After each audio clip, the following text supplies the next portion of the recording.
Allagadda MLA Bhuma Akhilapriya తమ్ముడు భూమా జగద్విఖ్యాత్ రెడ్డికి నంద్యాల విజయ dairy త్రిసభ్య కమిటీ షాక్ ఇచ్చింది. ముత్యాలపాడు పాల సొసైటీ అధ్యక్షుడిగా జగద్విఖ్యాత్ రెడ్డి ఎన్నిక చెల్లదంటూ తీర్మానం చేసింది. అధికారాన్ని అడ్డం పెట్టుకుని అడ్డదారులో విజయ పాల డైరీలో పెత్తనం కోసం చేసిన కుట్రలకు చెక్ పెట్టింది. విజయ పాల డైరీ నుంచి పొందిన డబ్బును దుర్వినియోగం చేయటమే కాకుండా నిబంధనలకు విరుద్ధంగా ప్రవర్తించినందుకు సభ్యత్వమే రద్దయ్యి డిఫాల్టర్గా ఉన్న వ్యక్తిని సొసైటీ చైర్మన్గా ఎన్నుకున్న తీరును త్రిసభ్య కమిటీ పరిశీలించింది.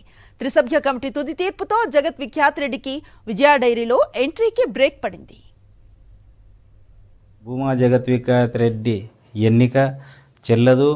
మాకు ఎండీ గారు సమర్పించిన ఆధారాలను బట్టి ఓటర్ లిస్టులో కానీ పాలు పోసిన మెంబర్షిప్ కానీ పాలు 15 రోజులకు పాలు పోయడం వల్ల వచ్చే అక్విడెన్స్లో కానీ బోనస్ పంచిన లిస్టులో కానీ ఎక్కడ కూడా లేదు.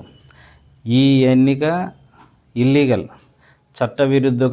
విరుద్ధంగా వాళ్ళు ఇది దొంగగా ఎక్కించినారు తప్పించి ఎటువంటిది ఏమీ జరగలేదు అని నిర్ధారించి వారికి రేపు జరగబోయే కర్నూలు మిల్క్ యూనియన్ ఎలక్షన్లలో ముత్యాలపాడు సొసైటీకి ఓటు హక్కు కల్పించడం లేదు అని ఈ విధంగా తెలియజేస్తున్నాము.